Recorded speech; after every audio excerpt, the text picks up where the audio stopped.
सबक नंबर 1 हम करें अखलाकी हसना। सवाल नंबर 1 और 2 इस वीडियो में हम करेंगे।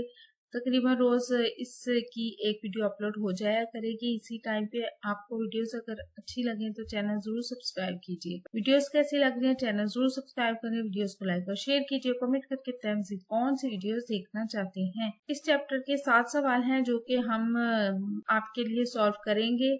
आप हमारे साथ रहिएगा और रेगुलर हमारी वीडियोस देखें तो आपको इस किताब के तमाम चैप्टर्स की तमाम चीजें जो हैं वो आप हमारे चैनल पर मिल जाएंगी। सवाल नंबर 1 है, अखलाक का मकसद क्या बयान किया गया है? अखलाक का मकसद बंदों के आपस के हकूक व फराइज के वो ताल्लुकात हैं जिनको अदा करना हर इंसान के लिए जरूरी है। सवाल में ये पूछा गया है कि इस चैप्टर में सैयद सलमान नदवी का जो है उसमें अखलाक के का मकसद क्या बताया गया है।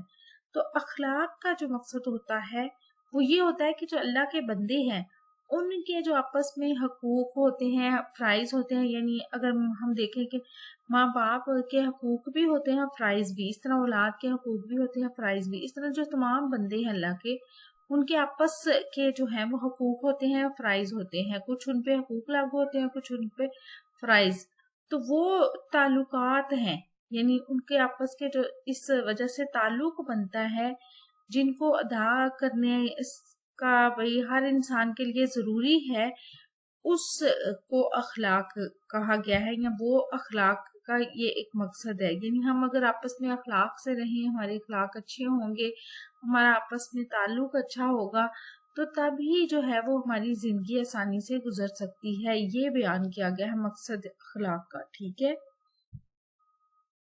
सवाल नंबर 2 है, हज़रत जाफर त्यार रज़ी अल्लाह तआला अन्हु ने नजाशी के दरबार में क्या तकरीर की? तो हबशा की हिजरत के ज़माने में नजाशी ने जब मुसलमानों को बुलवा कर इस्लाम की निस्बत तहकीकात की, इस वक्त हज़रत जाफर त्यार रज़ी अल्लाह तआला अन्हु ने जो तकरीर की थी उसके चंद फिक्रे ये हैं। हबशा में हिजरत की थी मुसलमानों ने हिजरत मदीना से पहले, यानी जब मक्का के लोगों ने आपको बहुत तंग किया मुसलमानों को, उस वक्त तक जितने मुसलमान मान आए थे तो अल्लाह ताला ने रसूल सल्लल्लाहु अलैहि वसल्लम को वही के जरिए बताया कि ये अल्लाह की ज़मीन बहुत बड़ी है, अगर ये जो भाई मुसलमानों को तंग कर रहे हैं तो अल्लाह ने मुसलमानों को ये इजाज़त दी कि वो किसी और इलाके की तरफ हिजरत कर सकते हैं। तो रसूल सल्लल्लाहु अलैहि वसल्लम की इजाज़त से नजाशी जो था हबशा का बादशाह वो रहम दिल था और उसकी रहम दिली मशहूर थी। तो रसूल सल्लल्लाहु अलैहि वसल्लम की इजाजत से मुसलमानों ने हबशा की तरफ हिजरत कर ली। तो वहां मुसलमान आराम और सुकून से रहने लगे और ये बात जो है वो कुफार को पसंद नहीं आई और उन्होंने अपनी कुछ लोग जो हैं मुसलमानों को वापिस लाने के लिए बादशाह के दरबार में भेजे। उन्होंने तोहफे तोहाइफ दिए और कहा कि हमारे कुछ लोग जो हैं वो भटक गए हैं और वो यहाँ आ गए हैं तो हमारे हवाले वो किए जाए, वो हमारे मुजरिम हैं। तो बादशाह ने कहा कि मैं उन लोगों की बात सुने बगैर जो है वो तुम्हारे हवाले उन्हें नहीं करूंगा। तो उन्होंने मुसलमानों को दरबार में बुलाया। तो उस वक्त हज़रत जाफर त्यार ने जो तकरीर की थी वो ये थे, ऐ बादशाह, हम लोग एक जाहिल कौम थे, कुत्तों को पूजते थे, मुर्दार खाते थे, बदकारियां करते थे, हम सायों को सताते थे। ये लफ्ज हम सायों हैं, एक साथ लिखेंगे।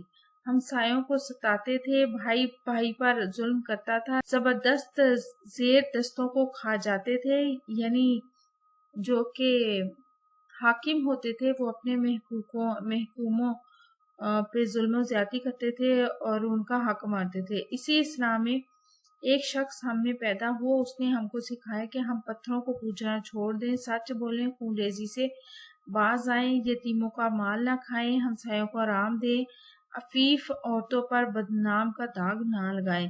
वीडियो कैसी लग रही है चैनल जरूर सब्सक्राइब करें, वीडियोस को लाइक और शेयर कीजिए, कमेंट करके बताएं कौन सी वीडियो देखना चाहते हैं। अपना और अपने पैरों को रखें ढेर सारा ख्याल। अल्लाह हाफिज।